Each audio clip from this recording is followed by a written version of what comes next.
Alright, continuing on our video series here on the navigation bars, we're going to review this time the fulfillment features on the toolbar. This is probably one of the more sophisticated ones. It may take a few minutes to run through all of these options, but we got a lot of features here on the fulfillment one, and for the most part it's really the part that most people would run as their order traffic pattern in their warehouse. And so this is set up to go left to right for the most part, which would typically follow most companies' pattern on a daily basis. So I'm going to run through these really quick. The first one here allows us to quickly see a snapshot of what's in the warehouse currently, or orders at least that we've taken, and what their status is. Do we need to run credit cards? Do we have to print the forms? How many are out there? What do we have to do with them? So whoever's sort of in charge of making sure all that happens, this is sort of a good snapshot of where we currently stand. Going left to right, most people daily pattern would be that we receive our inventory when we can, and then we immediately release back orders and future ships, or basically orders that already are waiting for stock. Then we typically import orders from our call center or website and fulfill them. Then we can run credit cards to batch those orders accordingly. Once that's been done, we can batch the paperwork or print the warehouse pick tickets, and then all of those items can be shipped and completed, and that's a typical rundown, a daily worksheet. And so that's what this does. So the first one gives us a snapshot. The second one actually loads what we call our fulfillment manager. In here we can review what's on back order, we can review and deploy what's on future ship, we can review and update our invoices on hold, and we also have a new feature too that allows us to manage and send email confirmations in a group environment. So typically once we receive inventory, here we'd come here and we would click on this button to review what's in stock, and then we could come and release those orders for picking and shipping. Same for future shipped items. If you do future shipped or scheduled items, you would see a list here. Once you hit this refresh button, it'll go out and count all those using the newest versions here of CMS. So you'll see it go out and grab all the orders that need future shipping fulfillment, in which you could then release those orders to and allocate the inventory that they need to get, that they've been waiting for.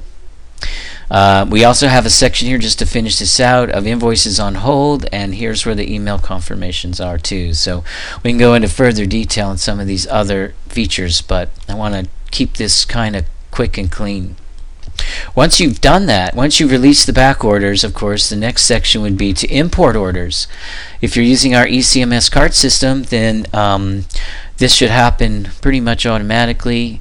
But if you're importing from a different website or from a fulfillment center, we have also our automated imports and address validation tools that can be used in this process too. So a lot of cool features.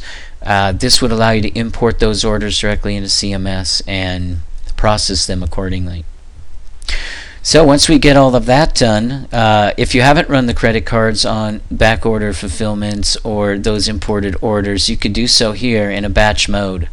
You of course could run them individually as well, but that's what this feature's for. It would look at all the new order traffic that's been added to the system and allow you to run in a batch process all of those cards that need to be approved or captured, and lots of options depending on your settings here. Once the cards are run, typically people can either batch those orders. Batching is a very cool feature that allows you to group invoices based on certain criteria.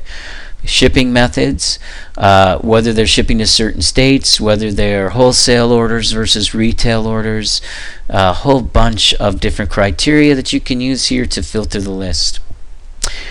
Some people don't batch them, they just print those orders, and of course that's what the next icon would allow you to do.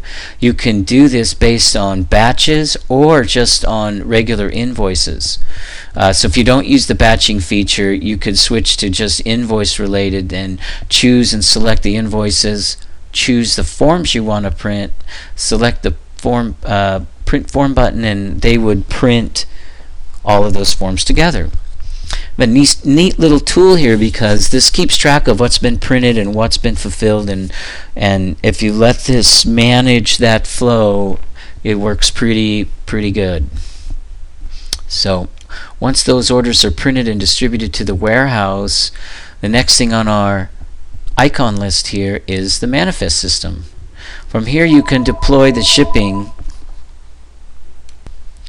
From the manifest screen, you can ship products to the Postal Service through Indicia or to the UPS World Ship system.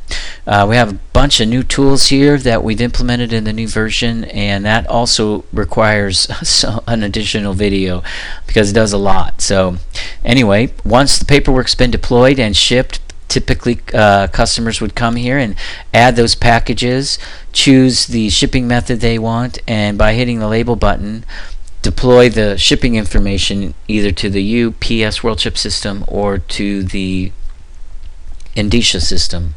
And we also integrate with FedEx system as well. So anyway, just a new way of doing it. And to continue on here, after we do all the shipping, some of the other icons we have still on this toolbar.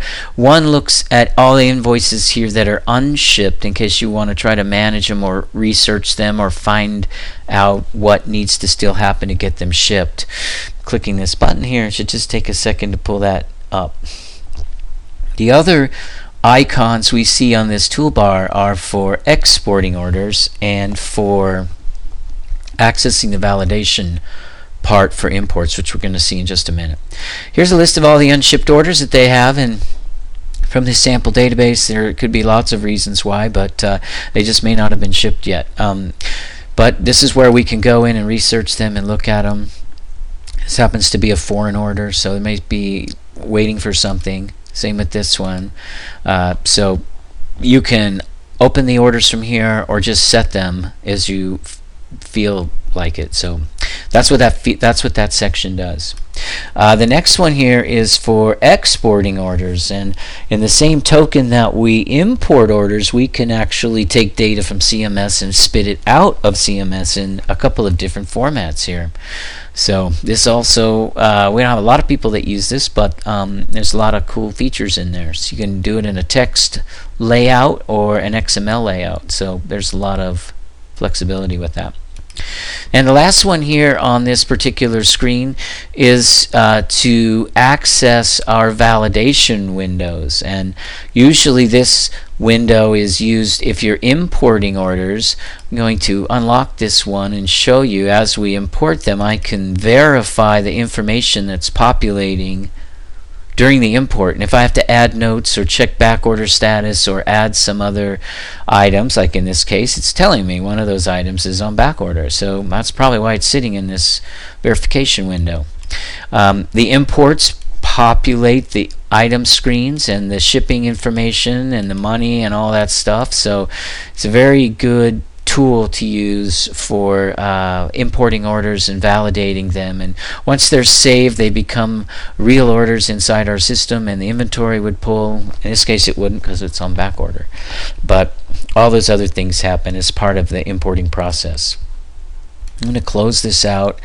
Another good quick definition of what you'll see on this screen, and again you can see that same collection of icons on these drop-down menus as well. And again, to summarize, we're sort of laying this out in the typical logical formation of the order traffic pattern on most companies.